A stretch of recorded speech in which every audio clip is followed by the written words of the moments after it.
Good evening, everyone. Wanted to make another video. It's been a couple weeks and just want to reach out with some different topics to discuss. And I thought today I would talk about a recent trip to India that I made. Kind of give the general story of how it went and what happened, and hope people will find it interesting. I went to India in May of this year. The trip was actually to Ladakh and Dharmsala, and at the time, the fighting between Kashmir and Pakistan had broken out, and so there was some kind of worries around traveling to that region. What happened was there was this event called the Snake Year Teachings. So these Snake Year Teachings were happening at a monastery called Lama Tarpaling, which is in Ladakh. And I'd never been to Ladakh before, and this event was gonna be amazing. So I I decided to go, and I'm comfortable traveling to India because I've been to India many times. My first trip there was in 2003. I went for a semester abroad, and I just remember getting off the plane in New Delhi and being like, oh my God, where am I? It's just being so different from America, everything, people everywhere, just full on. I remember the sense of excitement too, and this sense of just like amazement at how different countries are in this world, especially India. And also a sense of freedom that was really interesting. Just kind of like getting out of the cultural kind of matrix of American life and going to India. I stayed for 4 months that time. It was a study abroad, so it's in Sikkim. My next trip to India, I've had probably like, I think 4 or 5 trips to India already. A couple were like 4 months. One was 7 months in Darjeeling, where I studied Tibetan. I've been to Dharamsala for 4 months, also studying there. So I have quite a bit of experience. I wouldn't recommend really just going to India by yourself if you don't really have a purpose or you don't know what you're doing. You might, there's a lot of traps to fall into if you're not very street smart. And that's not something you would have innately. You would have to learn it through many trips there, right? So I took a flight from Boston, and it was Etihad Air with a layover in Abu Dhabi, and got into New Delhi. It's like 22 hours between your flying time and the layovers. Also have to get to Boston, so it's extremely tiring. And then the 10-hour time zone difference, you're kind of in a different world by the time you get there, actually. But I got there and I booked a hotel. This trip was nicer for me in a way, because in my past trips I was going for longer periods of time, so I really had to watch my budget, and I had to have enough money to last sometimes a year without working.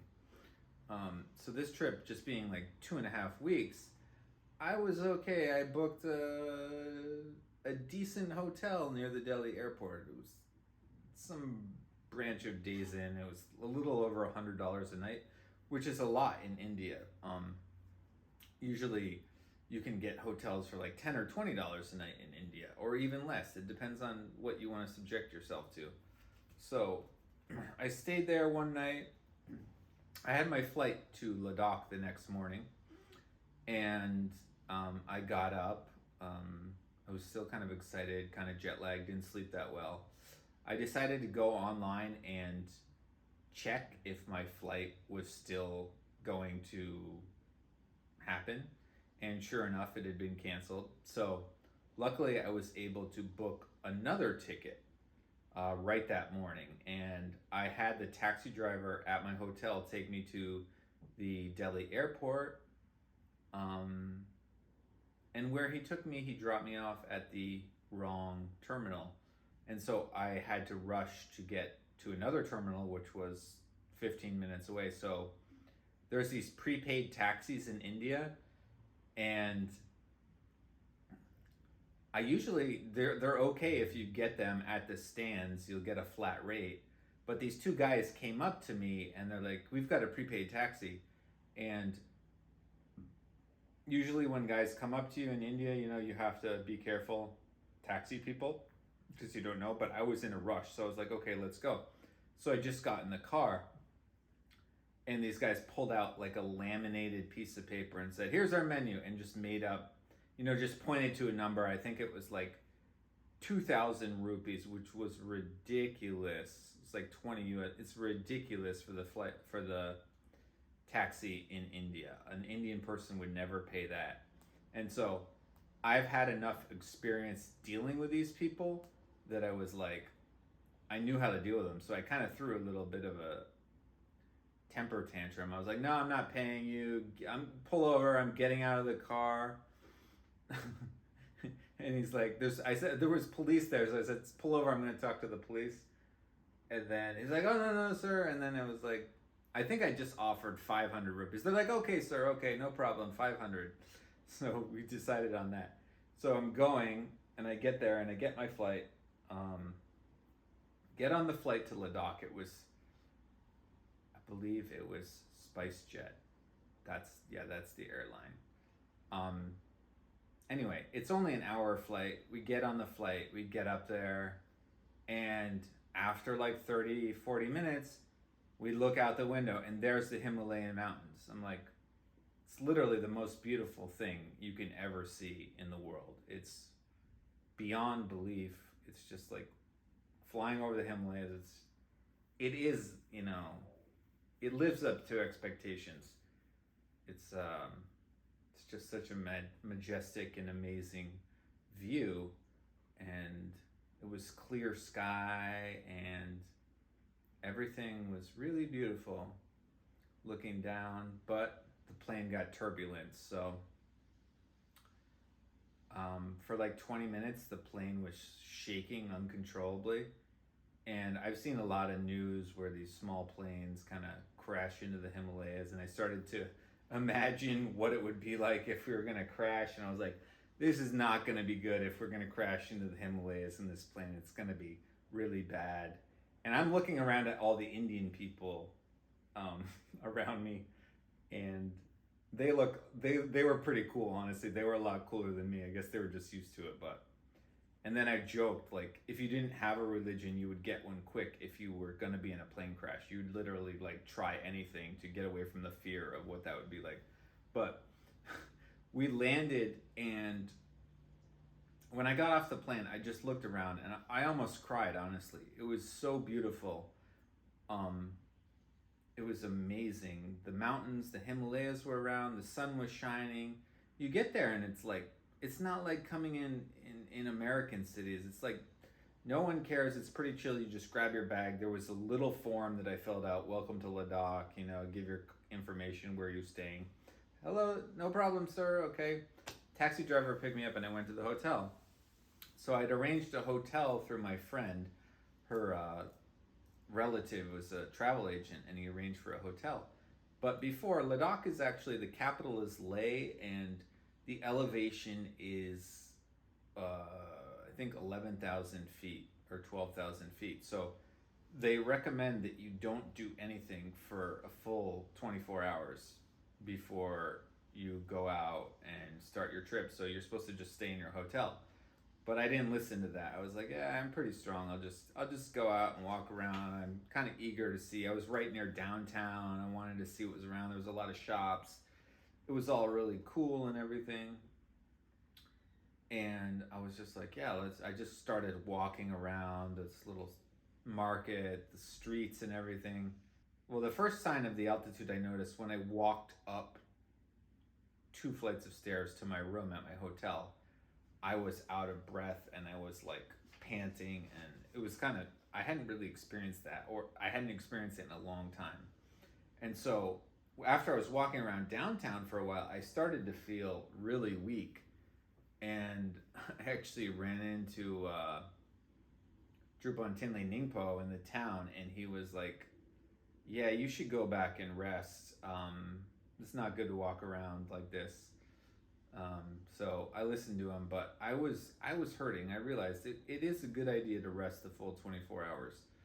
But anyway, I woke up the next day and I was good, and there was an event at a local monastery with the Drikung Kabyon, His Holiness Chetsang Rinpoche.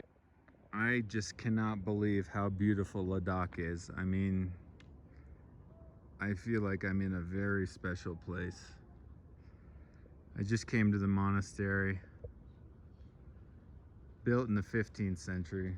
My mind is blown. The monasteries in Ladakh are really nice. Like, you get the feeling, I guess, like what it would be in old Tibet, where they have these hundreds of years of history. It's not like the monasteries in India are newer constructed. They don't have that history and that energy. But in Ladakh, you kind of get this old feeling, and the locals around it just add this incredible atmosphere, like positive atmosphere. They're really happy, they're sharing food, there's outside, there's chanting. It's very positive. Actually, I have a video, and Alice is going to add it in to this video of what that scene looks like when we entered the monastery, or like outside. The event was outside.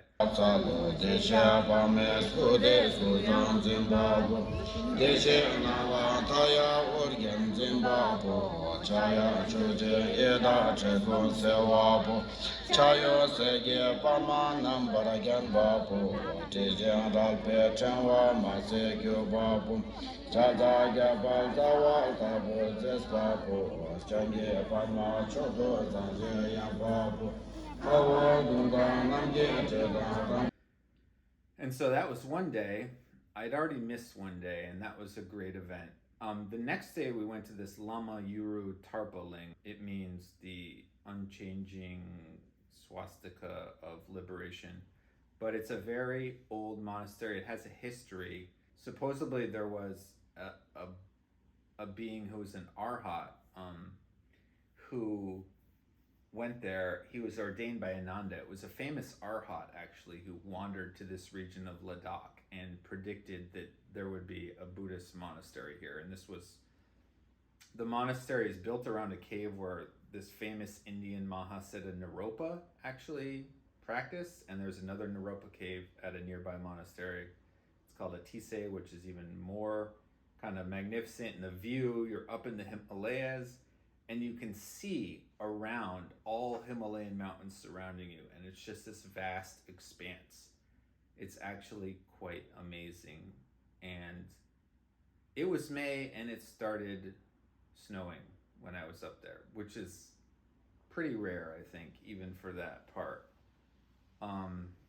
at that Atise monastery. But the event at Tarpaling, it was 4 days. It was a lot of teachings and empowerments and all these things, and there was 30,000 people outside in the middle of the Himalayas with these teachings blasting over speakers. It's just mind-blowing out there. I mean, I think going to places like that is just so important. I mean, you can just sit there and be like, everything's okay. I don't need to worry about everything in my daily life in whatever city you're living in, where there's a million things to deal with and worry about. It just feels all okay, and that is a really nice aspect of the kind of vastness of like the Himalayan landscape. It's just like puts everything in perspective really well. And so I was there 4 days. I rented a guest house next to the monastery, really nice local family, room really basic. I didn't even shower the whole time I was there. Sorry, too much information, but sometimes in India, it's honestly like in the rural areas, there's no hot water, or it's just, you just kind of got to rough it when you're out there. They brought food for me. I had a million cups of tea every day. I had good food, and I was okay with that. It was a good place to stay. The local family was nice, and yeah, everything was really good. On the way home from that event, I took a taxi.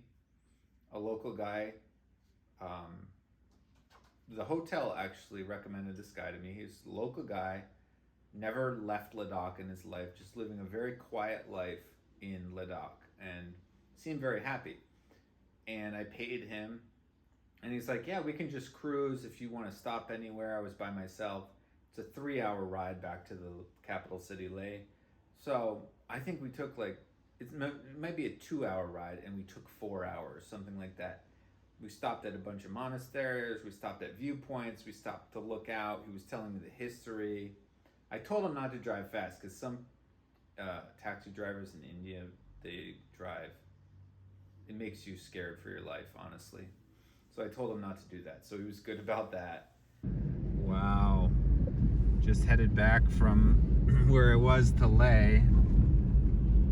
This is just, it's so beautiful here. I can't express it. It's amazing. And then I got back to Leh, and the next day I had to leave.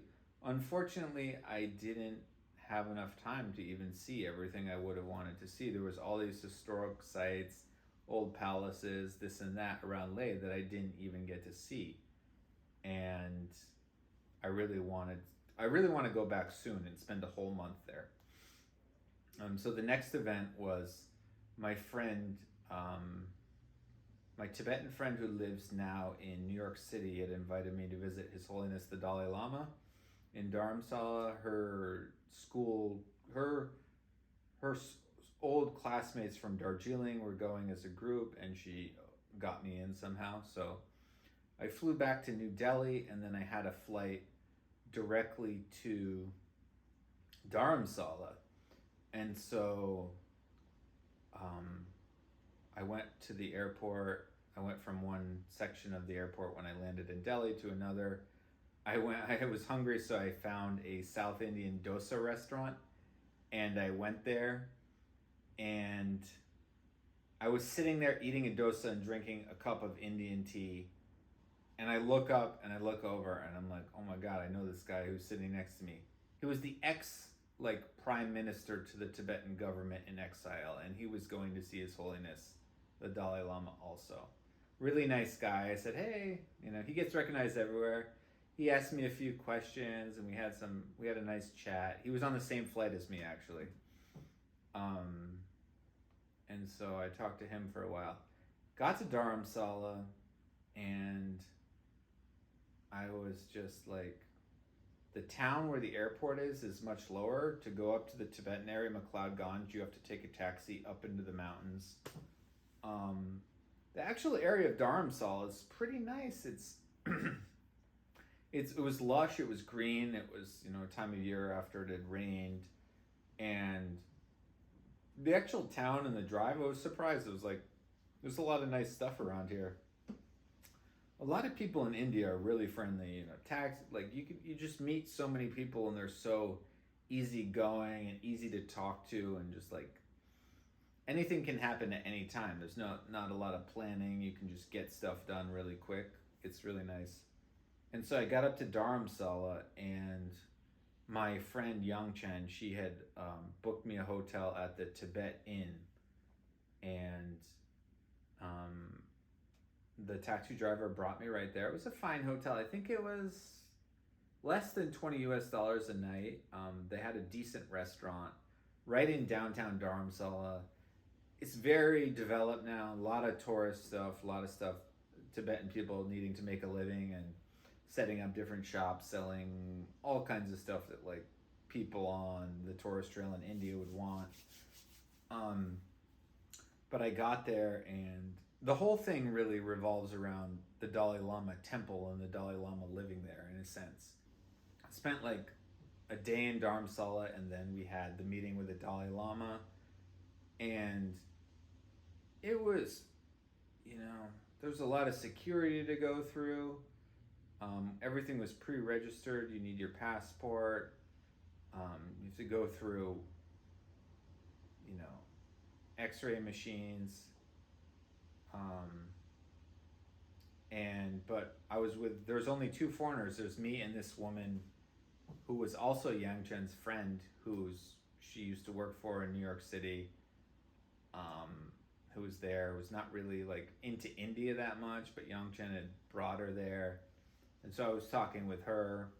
We're sitting there. We're with all the Tibetans, and a lot of waiting, but they came out. His Holiness kind of sat in a chair, and we're all around, and we just lined up one by one and went through, and he, looks at you and puts his hand on your head or something equivalent to that. And I just remember his face looking at me and like smiling, and I was like, whoa. Everyone felt really good after that. So 2 weeks total, 1 week in Ladakh, 1 week in Dharmsala. Both places were really good this time. I just had a really positive experience. I was not worried about saving money. I was tipping people. They were happy. Room service coming down, just handing out 100 rupee notes, and the Indian bellboy being real happy, and that felt good. And I didn't get sick. I didn't have enough time to get anything. Nothing bad happened. So it was probably my best trip to India so far that I can remember. In a way, I think I had the experience to know how to make it good. And one thing I want to say is that I really respect the culture, and the cultures that contain the spiritual teachings that are spread all over the world.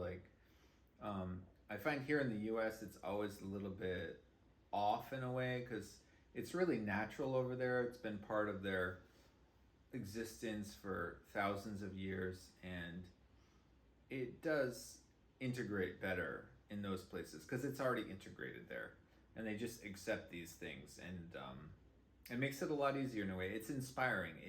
It gives you a different perspective, and I've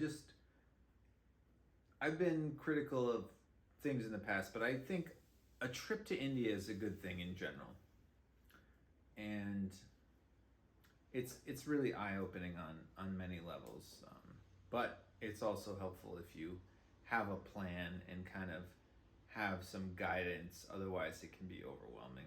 So yeah, just a little update. I just trying to start sharing some things on these videos, and that was what was coming to mind for today. So I hope everyone is doing well, and I'll try to make another video in the near future. Take care.